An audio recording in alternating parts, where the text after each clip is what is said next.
is crazy. Your opportunity, your opportunity, your opportunity. There are platforms that keep tabs on ads that are in the ad library one day and then disappear. And that could be very useful because it's like, well, sometimes they delete it for innocent purposes, but sometimes they're not deleting it for innocent purposes. If you wanted to open a donut shop, what people jump to is they say, oh, we can't just do donuts. Those guys only do donuts. We're going to do coffee and we're going to sell hot dogs out the back. And no. Just copy it. If you literally copy it, you will also have a successful business. Pay attention to the quieter companies. Like, in other words, if everybody wants to pay attention to what's going on TikTok, but I think you'd be very surprised at the videos on YouTube that get 400 views. But those 400 views are from people who are really, really important. But zig while others are zagging. Everybody else is going to this extremely short form content because they're going after engagement and likes and blah, blah, blah. And so if one is young and they're just starting out in this space, don't go that direction. Everybody's going that direction. Go the other direction. Go more towards long form, especially when it comes like B2B marketing. If you're a marketer, your job is to get leads. Your job is not to get views or likes or any of these other things. So that's what I think is extremely important, especially for a young marketer, especially for someone new to marketing in general, is to think about what the job is. Hello and welcome to the We Marketers podcast. I'm Andrew, and today we're diving into super practical and often overlooked topic, how to use competitive insights in marketing. And my today's guest knows this space inside out. Taylor Trusty has been building things online since he was 13, from teaching himself to code to launching his first e-commerce business at 19. Taylor is the co-founder and chief revenue officer at Newslever, a platform used by more than 24,000 people at companies like Nasdaq, Deloitte, and many others.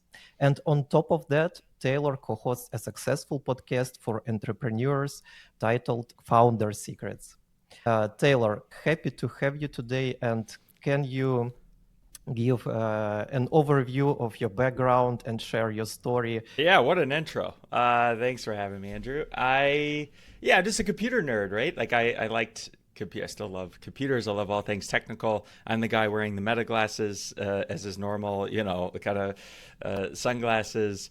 But I've always liked computers. I've liked what I liked about coding as a teenager was the ability to type things into a screen and then you see a result, right? That kind of engineering mind. I'm definitely not an engineer, but that mindset has, I think, served me well, right? So it's when I was younger, I applied it to things like coding, and nowadays it's applied more towards how we do marketing or how we run the business or how do you scale a business. How do you raise money? All those things, I think, are the fundamentals. Which, by the way, everybody's talking about how AI is going to take coding jobs and how it's going to take all these things. And I tell everybody young, I say, no, don't believe any of that. Like the best things you can learn are how to code, because you learn the fundamental building blocks of how computers work, which is not going to change. It's only become more important. I know I didn't answer your question, but there you go. Yeah. And to this point about AI taking our jobs, I visited We Are Developers conference. This is the biggest conference for developers in Europe, in Berlin. And their opening keynote was by CEO of GitHub. And they started live coding session. They wanted in live mode to adjust some game or some code of some game or something like that. And when he started doing this, I think he didn't handle this. So he started using their platform and constantly there was an error. I think this is great to your point that AI still is not there to steal our jobs. Yeah, and the work just changes, right? The type of work. Look, I use Lovable every day. I spent 5 hours in it yesterday. I'm going to be building some tools in it today. I use these tools every single day at length, and now we don't put these things into production, right? A lot of these tools are for the things that I'm doing as part of our marketing or emails or whatnot, that are things that I would have done with spreadsheets or whatnot. But I'm using these tools every day, and they're definitely getting better. But they're nowhere near even a mid-level engineer. Maybe they'll get there one day, but if they do, then the engineers just have to get better, right? So, I'm very pro tech. I think that this stuff will hopefully make life better for all of us. At some point of your career, you started a marketing agency and then sold it, and now you're co-founder of Newslever. Could you tell more about this shift and how you ended up working with competitive insights? When I was young, I read too much Jason Fried. You know Jason Fried, 37 Signals Basecamp guy? No. Do you know who that is? Okay. No. So they published this book, and this was in like 2006? I'm looking up. So they published this book about work. I think it was called Rework. Yeah, there it is. So in 2010, they published Rework. But in 2006, they published this book called Getting Real. And I read all those books when I was younger, and it made me want to run a software company. So I wanted to run like a real tech company. But at the time, I lived in Kentucky. There really weren't any tech companies in Kentucky. I didn't know anybody doing this. And a friend, a colleague, asked if I wanted to start this web agency. So I started that when I was 20, right? 20? Yeah, so because it had the e-commerce company from when I was 19 to 20. That I also founded with two other guys. So I kind of was asked at a breakfast, hey, do you want to start this company? I thought it would last 6 months. It lasted 12 years. And it was a great run. But I never really wanted to be in the agency business. I always wanted to be in the software business. I always wanted to run a software company. And once one is in an agency business, I ended up buying out my partner after 4 years. So I was the only owner for the last 8.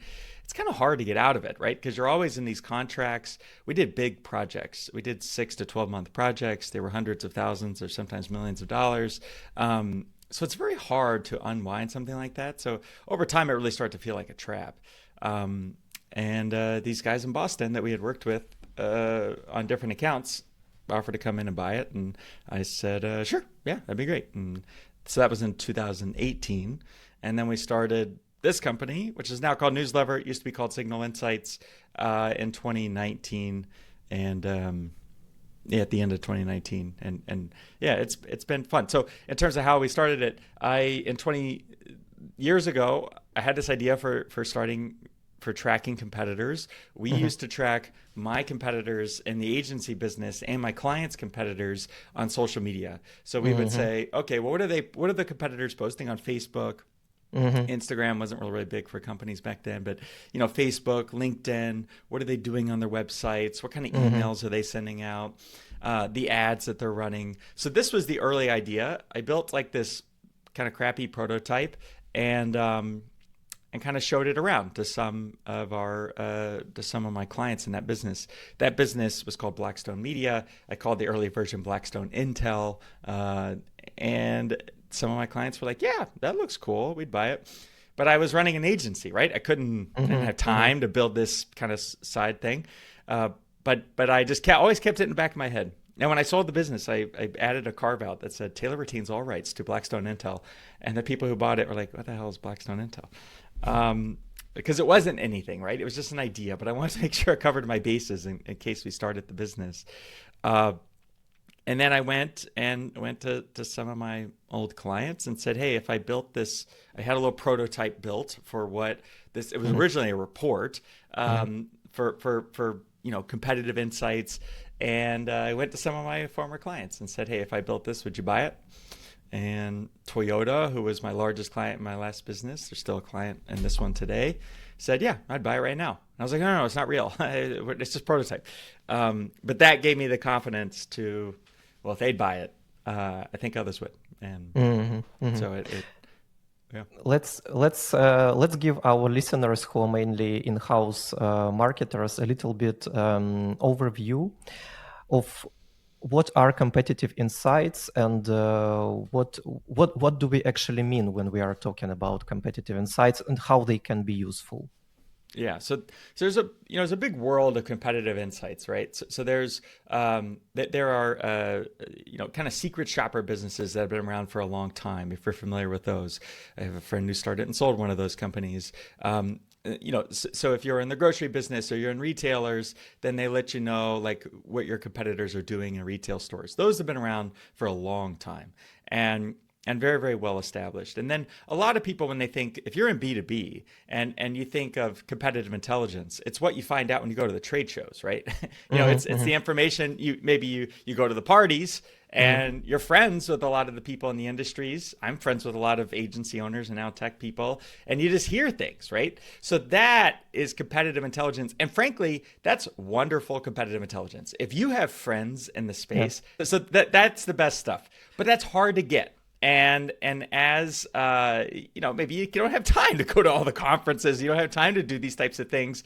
So the kind of next level down is that people sign up for Google Alerts, right? So you sign up for Google Alerts. Everybody's tried them. They've been around for 15 years at this point. They haven't changed at all. And they can be good, right? If you have a very unique company name, or your personal name is very unique, you don't share a name with a celebrity, you don't share a name with somebody else, they work perfectly fine, right? It works perfectly fine. Google has obviously crawled the whole web. They continue to. And so Google Alerts can work quite fine. The challenge is that Google Alerts, if you have a kind of common name, or if your company name is not super unique, right? If you're called ABC Roofing, but there's 20 ABC Roofings, you're gonna have junk in Google Alerts. And then if you're a large company, if you're somebody like the Toyotas of the world, your Google Alerts are complete junk because there's everybody trying to write fake industry market reports and fake industry forecasts about you and about your industry. And so they're just junk. They're useless. Because the good stuff's in there, but there's so much junk that people just ignore Google Alerts over time. So that's really at our core, like what Newslever is you take, all the good stuff out of Google Alerts, get rid of all the junk. We trained a whole bunch of machine learning models over the years to filter that junk out, and then add on things that Google Alerts doesn't have. So you get the news, Google Alerts, but then add in all the social posts for what the competitors are doing, YouTube, LinkedIn, Instagram, Facebook, and then TikTok now. Score all those things so you could see not just what people are posting on social media, but score them, compare it to that company's prior activity so that your giant competitors aren't scored on the same level as your tiny ones. Add all your own information in there so you could see yourselves, but also supplement it with ads. Now you could see what kind of ads the competitors are running. When do they launch something new? When do they stop running an ad? You could track email newsletters in there. So what kind of emails are they sending out to their email list? And then it keeps tabs on the company websites. So that's the kind of information that we collect on an ongoing basis. And then we send it in a daily digest. So we send it to people every single day. Tens of thousands of them a day. So that's what that's really what the product is. Yeah, many companies they just don't use such kinds of tools. I think for various reasons. First, they just don't know that such tools exist, and also it's a money-related problem. For example, for small companies, it may be not justifiable to use such tools. So from your experience, from which size of the company it makes sense to use such tools, or maybe it's more like industry related thing, like B2B or e-commerce? What's your take on this?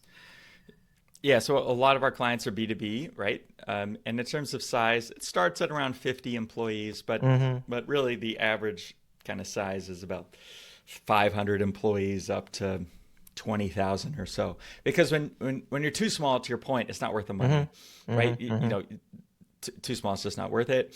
And then if you're super big, my wife works at a publicly traded company. If you're at a huge company, they have people who do some of these things, right? And they're also using tools like a Meltwater or a Cision. So there are some heavy duty listening tools who go deeper and further than we do, right? Where if you're Pepsi, then your needs are far beyond what somebody like, you want multiple languages. You're in that there's a crisis element because in some of these businesses there's kind of just constant crises, people talking about things online in different countries. That's far beyond what we do, right? So our kind of sweet spot is in that, let's say 50 employees up to, let's call it 5,000. In terms of industries, we're in basically every industry. We're not in the government sector, but tons of healthcare, tons of technology, a lot of B2B, but it is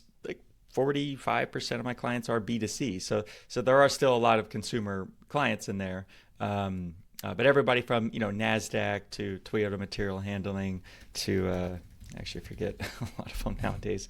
Airbus is a big client, Deloitte. So those are, that kind of gives you a feel, but really our bread and butter clients are the 400 person transformer company that makes the transformers outside your house. Like that's really what a lot of our clients are doing. And they're using us to track competitors because they may see these people at trade shows, to my point earlier, but they want to know on a day-to-day basis, did one of them get acquired? Did they launch a new product? Did they hire a new CMO? Did their board fire somebody? Because this is very, very useful in B2B because you're talking to the same customers as them every day, right? Your sales team is interacting and you're trying to win their accounts. And so if you learn something about, hey, did you hear about that new lawsuit about, just putting it out there. I don't know if you heard, I know you do business with them. That could be very useful, right?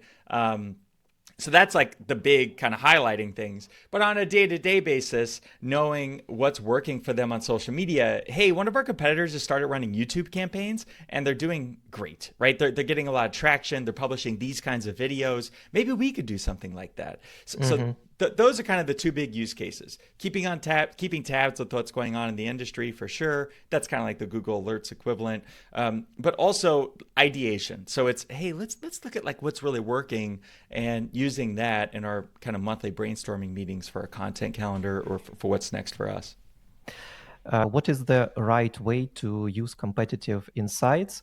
I mean, not to just copy your competitors, because this is what many companies do. They see someone launched the campaign. Let's do the same. Let's do the same campaign, same wording, same messaging. What, in your opinion, how to do this correctly? I mean, I have a lot of opinions on this. I used to be these people who created campaigns for clients. Yeah. Few things. One, copying works great. There's no like moral, don't do that. That's so, I don't believe in any of that. Everybody copies each other. Copying works great. And so that's one thing, right? Now, do you directly copy their exact tone? And no, but I think copying ideas is very useful. And I think that noticing what's working for each of the competitors or what's not working is very, very useful. So that's one thing. The other thing is that, I view marketing and I view sales and all of this as we're input-output machines. So in other words, like, my outputs are determined based on what I consume, right? It's based on what am I following on social media when I open up the feeds on my phone? What emails am I getting? Who am I talking to at the trade shows? What podcasts am I listening to? So the inputs determine what ideas I come up with, right?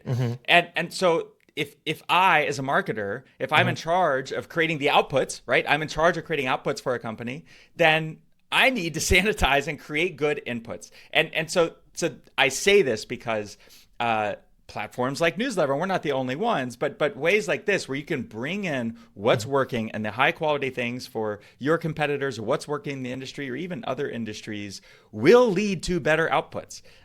It will lead to better ideas. And there are other ways of doing it, right? You can listen to great podcasts like yours. So there are other ways of kind of bringing in these high quality inputs, but I think it's really, really important. And people skip to, well, don't copy. Okay.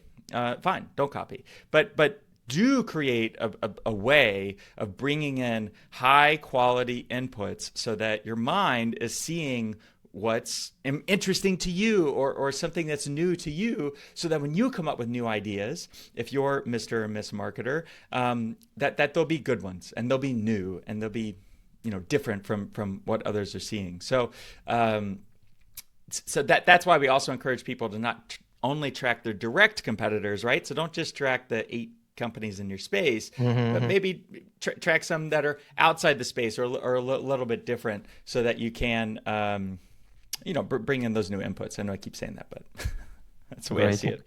Great that you shared this. Now it's such a relief for me. I will just copy. Copy everybody, man. Just do it. I will just do it.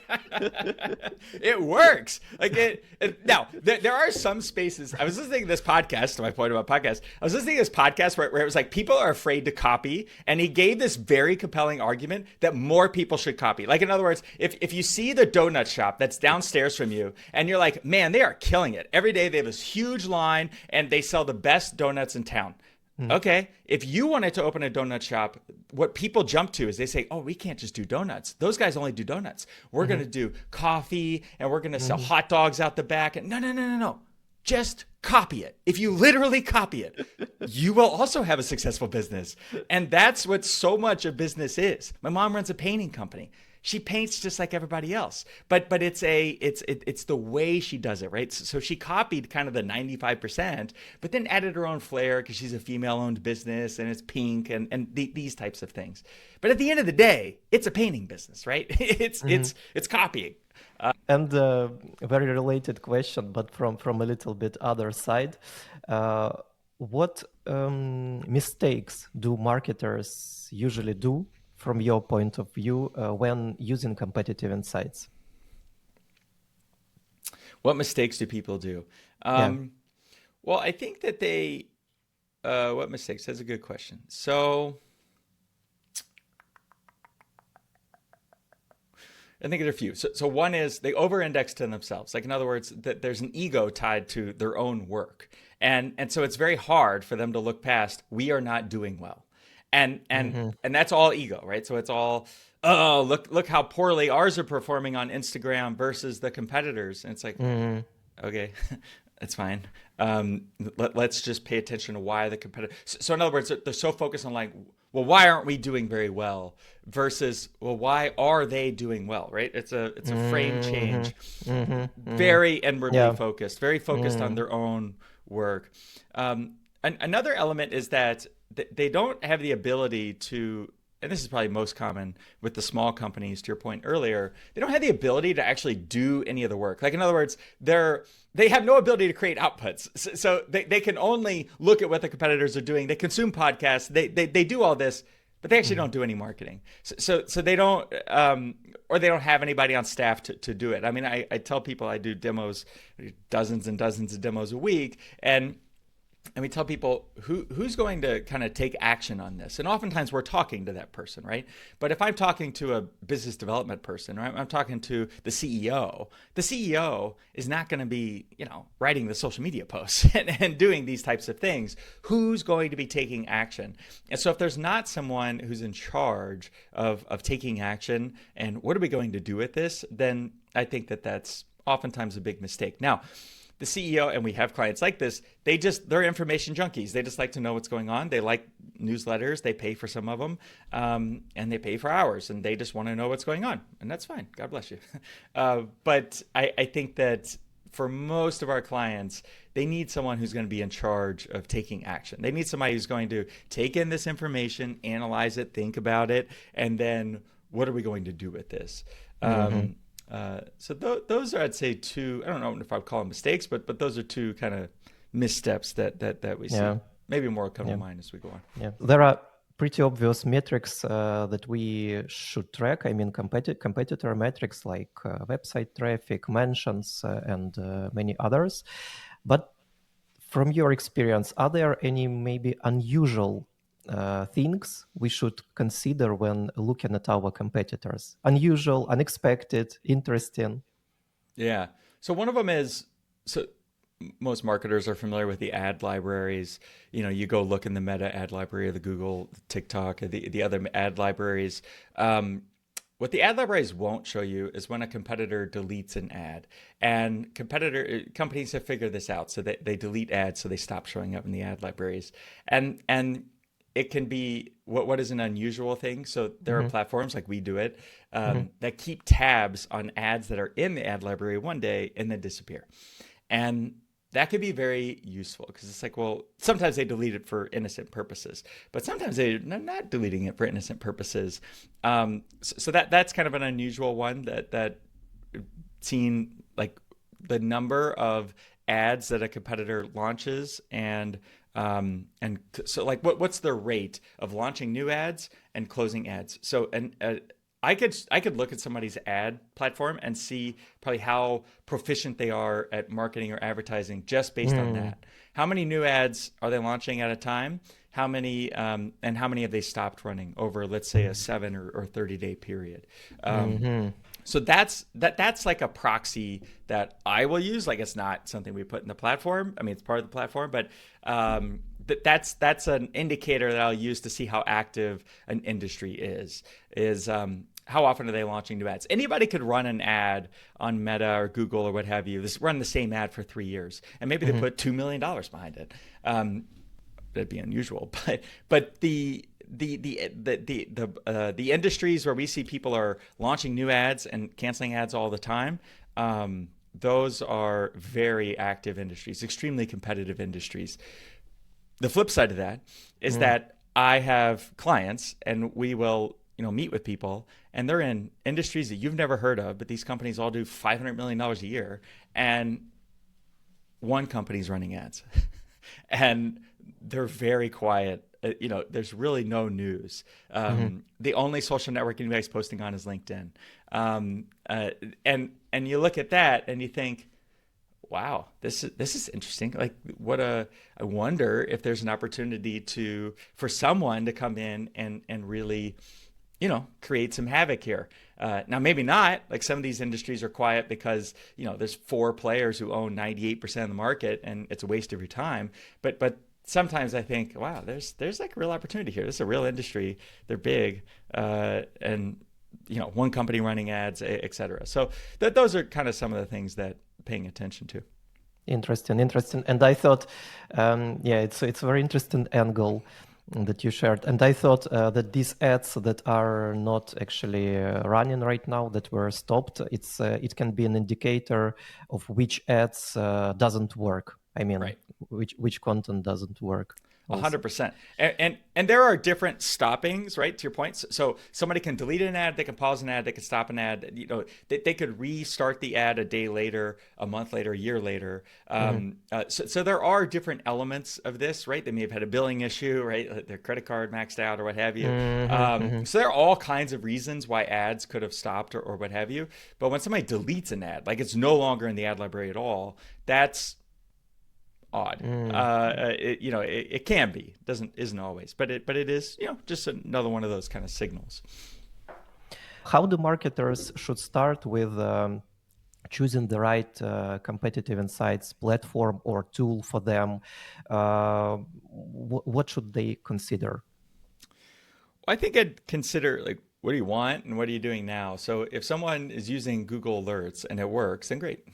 Then that's it. And if you don't have, if you don't have somebody who can help you with this, if you don't have, if you're the only marketing person, but you're also responsible for sales, which I see a lot, somebody's the director of sales and marketing.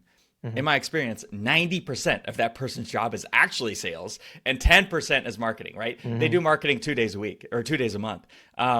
You don't need a platform like us. Now, sometimes those people need a platform like us because they don't have time to do marketing, and they need kind of a reminder on a daily or weekly basis what's going on in the space. So that can be useful, but oftentimes they don't have the bandwidth or capacity to take action on those things, to my earlier point. So where should they start in deciding like what kind of platform to use is what's the goal? So, and I would just try them. So a number, like we have free trials, a number of them have free trials. and try them out and see what works best for you. In my experience, these things work pretty quickly or they don't. Like, in other words, you're going to say, that was really useful. That was great. I got some great insights out of that. I love using it. They work quickly or they don't, in my experience. As a lot of things in life, just try it out. Just try it and see what you think. Yeah. Taylor, to wrap up our conversation, what's one piece of advice would you give to marketers who just started using competitive insights? One piece of advice I'd give to marketers is pay attention to the quieter companies. Like, in other words, if everybody wants to pay attention to what's going on TikTok, like what are the huge TikTok trends or what are those? But that's fine. Like that's entertainment, right? But I think you'd be very surprised at the videos on YouTube that get 400 views. But those 400 views are from people who are really, really important. And that is a very different metric than the raw number of views or what have you. So this is very difficult for a platform like ours or any platform to do. This is why, a human in the middle is kind of important. But a video like a TikTok, well, probably not a TikTok, but probably like YouTube is doing great. And B2B, YouTube is like the underrated, still even today, underrated social platform. And so if we look at the types of content that are working well on YouTube, if you're in the tech business, interviewing employees, with like a shaky iPhone works great. And also doing just kind of like screen shares where you're showcasing the product, maybe with a client or with an employee. And that video, and this breaks all the metrics, right? This breaks like all the norms, right? That video is not 40 seconds long. That video is 40 minutes long, right? An extremely long video that you're like, nobody's going to watch this. Yes, they may not. But zig while others are zagging. Everybody else is going to this extremely short form content because they're going after engagement and likes and blah, blah, blah. And so if one is young and they're just starting out in this space, don't go that direction. Everybody's going that direction. Go the other direction. Go more towards long form, especially when it comes like B2B marketing.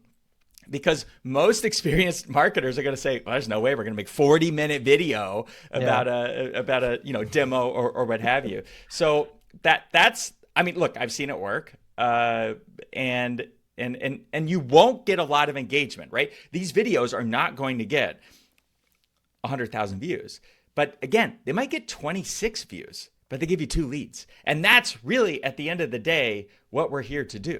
Like if you're a marketer, your job is to get leads. Your job is not to get views or likes or any of these other things. Those are nice. Those are vanity metrics. They can be good proxies for leads. But at the end of the day, my job is not to get 5,000 likes or whatever. My job is to get leads. So that's what I think is extremely important, especially for a young marketer, especially for someone new to marketing in general, is to think about what the job is. And especially when, if you're a younger marketer, you probably don't even remember the last economic downturn, right? 08, 09. I had my agency during that time. I remember it well. And the first thing to get cut at a lot of these companies is going to be marketing. So if you don't have the ability to tie marketing to sales and don't have the ability to tie it to real business generation goals, you're going to get fired. So it's thinking about how can I make these connections to leads and to the salespeople, and oftentimes, not in every industry, but what we see is that going for these kind of longer form videos and whatnot that can be boring, but are valuable to those who spend the money, the customers, can be so that would be an unusual insight, I would say. It's a great filter, I think. Yeah. Like for people who are really interested potentially in your product. For sure. Yeah. Great advice. Taylor, thanks a lot for joining me for this episode. What is the best way for our listeners to connect with you? You can find me at taylortrusty.com. I'm on LinkedIn. It's Trusty, Trusty. You can find me on LinkedIn, Twitter, everywhere, but kind of everything's on taylortrusty.com. You can find more information about Newslever up there too. I will add everything in the show notes. Taylor, thanks a lot for joining me today, for sharing your wisdom, your insights, and great energy you brought to this episode.